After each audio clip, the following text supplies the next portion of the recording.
बहुत समय पहले की बात है। एक नगर के किनारे एक महर्षि अपनी पत्नी के साथ एक छोटे से आश्रम में रहा करते थे। महर्षि बहुत ज्ञानी और संयमी थे। वे हमेशा संतोष और सादगी का जीवन जीते थे। एक दिन महर्षि की पत्नी ने उनसे कहा, स्वामी, हमारे पास बहुत कम धन है। अगर आपके ज्ञान के बदले राजा से कुछ धन मांग ले तो हमारा जीवन आराम से गुजर सकता है। महर्षि मुस्कुराए और बोले, प्रिय, धन की लालसा कभी समाप्त नहीं होती। हमें उतना ही लेना चाहिए जितना हमारी आवश्यकता हो। अधिक की इच्छा मनुष्य को असंतोष की ओर ले जाती है।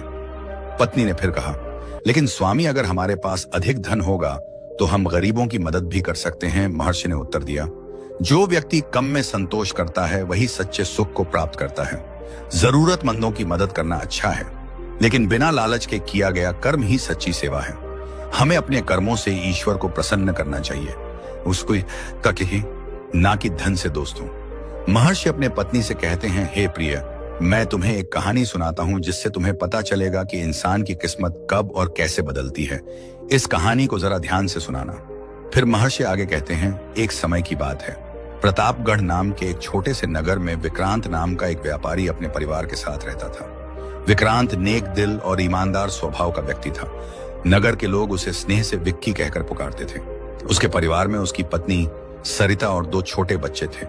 बीमारी और तंगहाली के कारण विक्रांत का शरीर अत्यंत दुर्बल हो चुका था। घर में 2 वक्त का भोजन जुटा पाना भी कठिन हो गया था, लेकिन ऐसा हमेशा से नहीं था। कुछ वर्ष पहले विक्रांत का जीवन सुख शांति से भरा हुआ था, परंतु 2 साल पहले नगर में फैली महामारी ने उसकी खुशहाल जिंदगी को उथल पुथल कर दिया। दुर्भाग्यवश वह भी उस महामारी की चपेट में आ गया। भगवान की कृपा से उसकी जान तो बच गई, लेकिन बीमारी ने उसे पूरी तरह तोड़कर रख दिया। महर्षि अपनी पत्नी से कहते हैं, हे प्रिय, जीवन में सुख दुख तो आते जाते रहते हैं, परंतु संतोष ही सबसे बड़ा धन है। महामारी तो नगर से समाप्त हो गई, पर विक्रांत के परिवार के लिए केवल दर्द और मुश्किलें छोड़ गईं। पहले जहां वह मेहनती और मजबूत काया का व्यक्ति था, अब केवल हड्डियों का ढांचा बनकर रह गया था। वैद्य और हकीमों से बहुत इलाज करवाया, लेकिन कोई लाभ नहीं हुआ।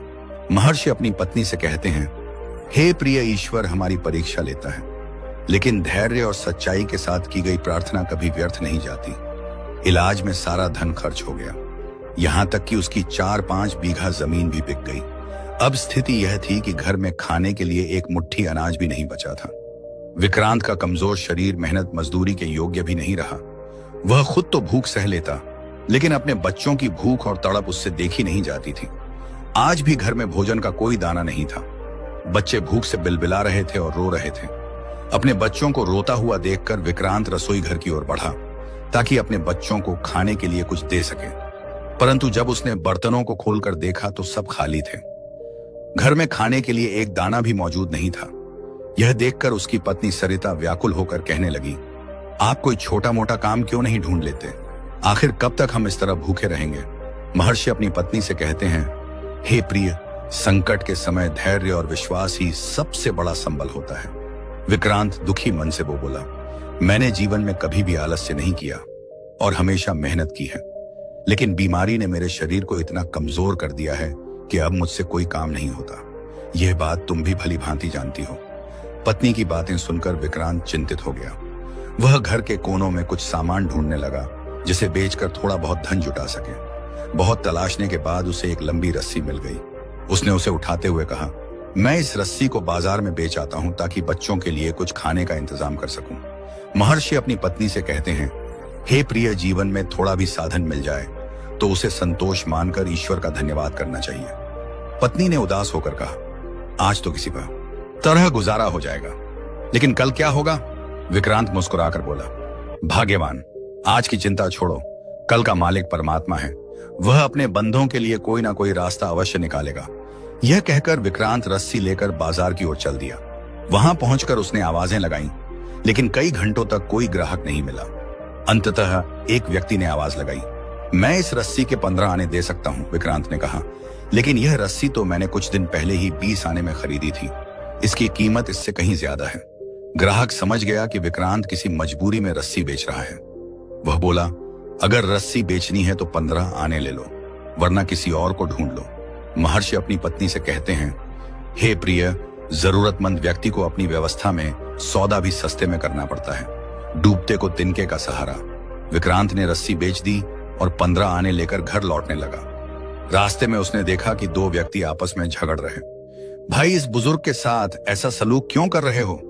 इसकी उम्र तो देखो, यह तुम्हारे पिता के समान है। बूढ़ा व्यक्ति दुखी होकर बोला, युवक मुझसे 15 आने का कर्ज मांगता है और ना चुकाने पर मुझे कोतवाल के हवाले करना चाहता है। विक्रांत यह सुनकर सोचने लगा, क्या कोई मुझसे भी अधिक जरूरतमंद हो सकता है? अगर यह बुजुर्ग कैद खाने चला गया तो इसके परिवार का खर्च कौन उठाएगा? यह सोचकर विक्रांत ने अपनी जेब से 15 आने निकाले और उस युवक को सौंपते हुए कहा, यह लो भाई, तुम्हारा कर्ज चुका दिया। अब इस बुजुर्ग को छोड़ दो। पैसे लेकर नौजवान वहां से चला गया। बुजुर्ग ने राहत की सांस लेते हुए हाथ जोड़कर विक्रांत को दुआएं दी। बेटा, परमात्मा तुम्हारा भला करे और इसका सैकड़ों गुना लौट आए। महर्षि अपनी पत्नी से कहते हैं, हे प्रिय, किसी मजबूर की मदद करना सच्ची मानवता का धर्म है। बूढ़े की दुआओं को सुनते हुए विक्रांत अपने घर की ओर बढ़ने लगा। रास्ते में उसके मन में एक विचार उमड़ रहा था कि अब घर जाकर बच्चों को क्या जवाब देगा, मगर उसे इस बात की तसल्ली थी कि उसने अपने हालात के बावजूद एक नेकी का काम किया है। जब वह घर पहुंचा तो कविता ने देखा कि वह सिर झुकाए चुपचाप खड़ा है। वह तुरंत समझ गई कि ना तो खाने का कोई इंतजाम हुआ और ना ही रस्सी बची। कविता ने पूछा, क्या हुआ? आप खाली हाथ क्यों लौट आए? और वह रस्सी कहाँ है जो बेचने गए थे? विक्रांत ने सारी घटना विस्तार से अपनी पत्नी को सुना दी। यह सुनकर कविता बोली, आपने नेक काम है, लेकिन आपको यह भी ध्यान रखना चाहिए कि जो दीपक घर को रोशन करने के लिए जलाया जाता है, उसे बाहर जलाने से घर अंधकार में डूब जाता है।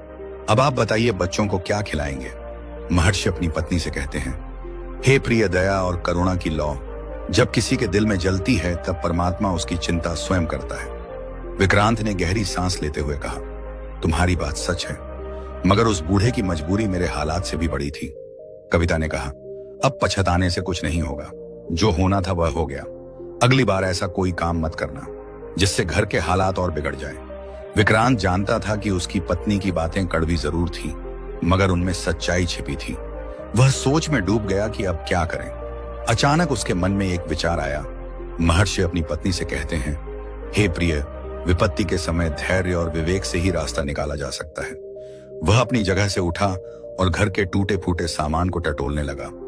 कभी इधर देखता, कभी उधर, मगर कोई भी ऐसी चीज नजर नहीं आई जिसे बेचकर कुछ पैसे मिल सके। थक हार कर वह फिर अपनी जगह पर बैठ गया। तभी उसकी नजर बच्चों के लिए बिछाए गए एक पुराने बिस्तर पर पड़ी। उसने कविता से कहा, यही चीज मैं तलाश रहा था, अगर तुम कहो तो मैं इस बिस्तर को बेच आता हूं। पत्नी कहने लगी, बच्चे तो भूखे, लेकिन आप उनका यह पुराना बिस्तर भी छीन लेना चाहते हैं। विक्रांत ने गहरी सांस लेते हुए कहा, अच्छा हुआ तुमने खुद ही यह कह दिया कि बच्चे भूखे हैं। यही वजह है कि सबसे जरूरी चीज उनके खाने पीने का इंतजाम करना है। पुराने बिस्तर के रहने या ना रहने से कोई फर्क नहीं पड़ता। महर्षि अपनी पत्नी से कहते हैं, हे प्रिय, जब भूख सताती है तब मनुष्य को हर चीज त्याग नहीं पड़ती है। कविता ने जब देखा कि विक्रांत की नजरों में इस बतर की कोई कीमत नहीं है तो उसकी आंखों में आंसू आ गए। उसने रंधे गले से कहा, ठीक है, इसे समेट लो और बेच डालो, लेकिन याद रखना, इसे कम दाम में मत बेचना, ताकि हमारे बच्चों का पेट कुछ दिन तो भर सके। विक्रांत के पास अब कोई जवाब नहीं था। उसने चुपचाप सिर झुकाया, बिस्तर को लपेटा और घर से बाहर निकल पड़ा। वह निरंतर चलता रहा और एक ऐसे बाजार में पहुंचा जहां पुरानी और नई चीजों की खरीद फरोख्त होती थी। वहां उसने आवाज लगाई, पुराना बिस्तर बेचने के लिए है, मगर बहुत कम लोग उसकी ओर ध्यान दे रहे थे। महर्षि अपनी पत्नी से कहते हैं, हे प्रिय, विपत्ति के समय धैर्य रखना ही सच्ची समझदारी होती है। जो थोड़े बहुत खरीदार आते वे बिस्तर को उलट पलट कर देखते, उसमें कमियां निकालते और आगे बढ़ जाते। आखिरकार एक आदमी आया जिसे बिस्तर पसंद आ गया। उसने कीमत पूछी तो विक्रांत ने कहा, 10 आने। खरीदार ने बिस्तर को ध्यान से देखा और बोला, इस पुराने और फटे बिस्तर के लिए 10 आने कोई मूर्ख ही होगा जो इतना पैसा देगा। यह कहकर वह आगे बढ़ने लगा। विक्रांत घबरा गया और उसके पीछे दौड़कर उसका हाथ पकड़ लिया। उसने विनती की, हुजूर, ऐसा अन्याय ना करें, मुझे पैसों की सख्त जरूरत है। आप चाहे तो इसे कम दाम पर ले लीजिए। आखिर का सौदा 8 आने में तय हो गया। विक्रांत ने पैसे लिए और घर की ओर रवाना हुआ। रास्ते में वह सोचने लगा, अब इन पैसों से बच्चों के लिए ऐसा क्या खरीदूंगा कि एक बुजुर्ग महिला अपने जवान बेटे का हाथ पकड़े हुए कह रही थी, मुझे किसी वैद्य के पास ले चलो बेटा। लेकिन नौजवान झुंझलाकर बोला, मां मुझे जाने दो, मेरे पास तेरे इलाज के लिए पैसे नहीं हैं। विक्रांत ने यह दृश्य देखा तो आगे बढ़कर उनसे झगड़े की वजह पूछी। बुजुर्ग महिला ने कहा, मैंने इसे पालने के लिए दिन रात मेहनत की, लेकिन अब जब मैं बीमार हूं तो यह मेरी मदद करने से पीछे हट रहा है। दोस्तों, फिर वह युवक बोला, मैं जानता हूं कि मां ने मेरी परवरिश में कितनी मेहनत की, मगर मैं मजबूर हूं, मेरे पास इतना पैसा नहीं है कि मैं इसका इलाज करा सकूं। महर्षि अपनी पत्नी से कहते हैं, हे प्रिय, जिसने दूसरों के लिए त्याग किया हो, उसका सहारा बनना सबसे बड़ा धर्म है। विक्रांत ने यह सुना तो उसका दिल पसीज गया। उसने अपनी चादर में बंधी सारी रकम निकाली और युवक के हाथों में रख दी। युवक को विश्वास ही नहीं हो रहा था कि कोई अजनबी उसकी मां की मदद के लिए अपनी जमा पूंजी सौंप सकता है। विक्रांत के दिल में संतोष था, लेकिन उसके पास अब अपने बच्चों के लिए कुछ भी नहीं बचा था। फिर भी उसे इस नेक काम की खुशी थी जो उसके मन में गूंज रही थी। महर्षि अपनी पत्नी से कहते हैं, हे प्रिय, जो व्यक्ति दूसरों की भलाई के लिए त्याग करता है, ईश्वर उसकी चिंता स्वयं करता है। लेकिन अब विक्रांत के मन में बच्चों का ख्याल आकर उसे बेचैन कर रहा था। वह घर की ओर बढ़ तो रहा था, मगर उसके कदम भारी थे और दिल में खुशी और चिंता का अजीब मिश्रण था। इस समय उसे यह एहसास हो रहा था कि नेकी करना आसान है, मगर अपनी भूख को नजरअंदाज करना बिल्कुल नहीं हो रहा था। उसने चाहा कि वह विक्रांत के चरणों में गिर पड़े, लेकिन विक्रांत ने उसे ऐसा करने से रोक दिया और कहने लगा, मित्र, तुम इन पैसों से अपनी जरूरतें पूरी करो और अपनी मां का इलाज करवाओ। यह सुनकर मां बेटा दोनों वहां से चले गए, परंतु विक्रांत के मन में तरह तरह के विचार उमड़ने लगे। महर्षि अपनी पत्नी से कहते हैं, हे प्रिय, इंसानियत की राह पर चलना सबसे बड़ा धर्म है। विक्रांत बेचारा परेशान था, कभी इधर देखता तो कभी उधर। कुछ समय बाद वह घर की ओर चल पड़ा, लेकिन भूख और कमजोरी के कारण उसके कदम डगमगाने लगे। फिर भी अपने बच्चों की खातिर वह किसी तरह घर तक पहुंचा। उसने दरवाजे पर दस्तक दी। उसकी पत्नी कविता और बच्चे बेसब्री से उसका इंतजार कर रहे थे। दरवाजा खुलते ही कविता के चेहरे पर खुशी के भाव थे, लेकिन जैसे ही उसने विक्रांत के चेहरे की मायूसी देखी, उसकी खुशी भी उदासी में बदल गई। पत्नी कहने लगी, आप फिर खाली हाथ लौट आए, आखिर आपने ऐसा क्यों किया? विक्रांत ने सिर झुकाकर पूरी घटना सुनाई। सारी बात सुनकर कविता गुस्से में बोली, हे प्रिय, आपको दूसरों की मदद तो दिखाई देती है, लेकिन अपने बच्चों की भूख क्यों नजर नहीं आती? बच्चे भूख से बिलख रहे थे। विक्रांत की आंखें भर आईं। वह धीमे स्वर में बोला, भगवान सब कुछ देख रहा है, उसने हमें मुश्किल में डाला है, वही हमें रास्ता दिखाएगा। कविता कहने लगी, अब तो घर में ऐसा कुछ भी नहीं बचा जिसे आप गिरवी रख सके। विक्रांत इधर उधर देखने लगा और बोला, वह पुरानी संदूक कैसी रहेगी? उसे गिरवी रख दूं तो शायद कुछ पैसे मिल जाए। कविता ने नाराजगी से कहा, यह संदूक तो कोई खरीदेगा भी नहीं, इसे दान कर दो या तोड़ दो। विक्रांत ने संदूक उठाई और बोला, हे प्रिय, बच्चों की खातिर यह कदम उठाना जरूरी है। संदूक लेकर वह बाजार पहुंचा और एक साहूकार के पास गया। उसने साहूकार से कर्ज मांगा, लेकिन साहूकार ने संदूक देखकर नाक भुतपनी बजा सिकोड़ते हुए कहा, यह पुरानी संदूक गिरवी रखने के लायक नहीं है। विक्रांत ने कई दुकानों पर कोशिश की, लेकिन किसी ने संदूक को कर्ज के बदले लेने से इनकार कर दिया। सूरज ढलने लगा और अंधेरा गहराने लगा। विक्रांत निराश होकर घर लौटने लगा। मन में उम्मीद की आखिरी किरण भी वह खो चुका था। मन ही मन वह सोचने लगा, शायद मुझसे बहुत बड़ी भूल हो गई है। मैंने अपनी पत्नी कविता से जो वादा किया था उसे निभा पाना नामुमकिन है। यह पुरानी संदूक तो कोई भी गिरवी रखने को तैयार नहीं होगा। अब तो मुझे इसे बेच ही देना चाहिए। महर्षि अपनी पत्नी से कहते हैं, हे प्रिय, जीवन में जब हर राह बंद हो जाए तब भी ईश्वर कोई ना कोई रास्ता जरूर खोलता है। विक्रांत ने यह फैसला किया और फिर से बाजार की ओर चल पड़ा। उसने बाजार में पहुंचकर जोर जोर से आवाज लगाई, पुरानी संदूक बेचने के लिए है, लेकिन कोई भी ग्राहक उसकी ओर ध्यान नहीं दे रहा था। अब उसकी सारी उम्मीदें इसी संदूक पर टिकी थी, ताकि इसे बेचकर अपनी पत्नी और बच्चों के लिए कम से कम एक वक्त का भोजन जुटा सके। लेकिन उसकी किस्मत ने जैसे उससे मुंह मोड़ लिया था। सूरज डूब चुका था और चारों ओर अंधेरा छा गया था। पूरा बाजार खाली हो गया था और विक्रांत अकेला खड़ा रह गया। महर्षि अपनी पत्नी से कहते हैं, हे प्रिय, कठिनाइयों की घड़ी में ही मनुष्य की असली परीक्षा होती है। थक हार कर विक्रांत एक मकान की खिड़की से आ रही मध्यम सी रोशनी के पास जाकर बैठ गया। उसके मन में तरह तरह के विचार उमड़ने लगे। वह सोच रहा था कि खाली हाथ घर जाकर वह कविता और बच्चों को क्या जवाब देगा। इसी बीच उसकी सोच को एक आवाज ने तोड़ दिया। यह आवाज एक मछली बेचने वाले की थी। वह भी गरीब और परेशान था। मछली बेचने वाले के पास केवल एक लाल रंग की मछली बची थी। मछली बेचने वाला भी वहीं आकर बैठ गया जहां विक्रांत बैठा था। दोनों ने एक दूसरे की हालत को देखकर बात शुरू कर दी। महर्षि अपनी पत्नी से कहते हैं, हे प्रिय, जब दो दुखी आत्माएं मिलती हैं तो वे एक दूसरे के दर्द को आसानी से समझ सकती हैं। मछली बेचने वाला बोला, भाई हमारी हालत एक जैसी है, क्यों ना हम दोनों एक दूसरे की मदद करें। विक्रांत ने हैरानी से पूछा, कैसे? मछली बेचने वाले ने कहा, मेरे पास यह एक छोटी लाल मछली बची है, मैं तुम्हारी संदूक ले लेता हूं और बदले में यह मछली तुम्हें दे देता हूं। कम से कम तुम्हारे घर वाले तो आज की रात भूखे नहीं सोएंगे। विक्रांत कुछ देर तक सोचता रहा, फिर उसने गहरी सांस लेते हुए कहा, इसके अलावा और कोई रास्ता भी तो नहीं है। कम से कम एक मछली तो मेरे बच्चों के पेट में जाएगी।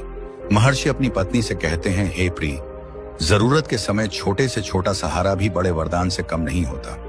विक्रांत ने अपनी संदूक मछली बेचने वाले को दे दी और मछली को लेकर घर की ओर चल पड़ा। उसकी आंखों में आंसू थे और दिल मायूस था।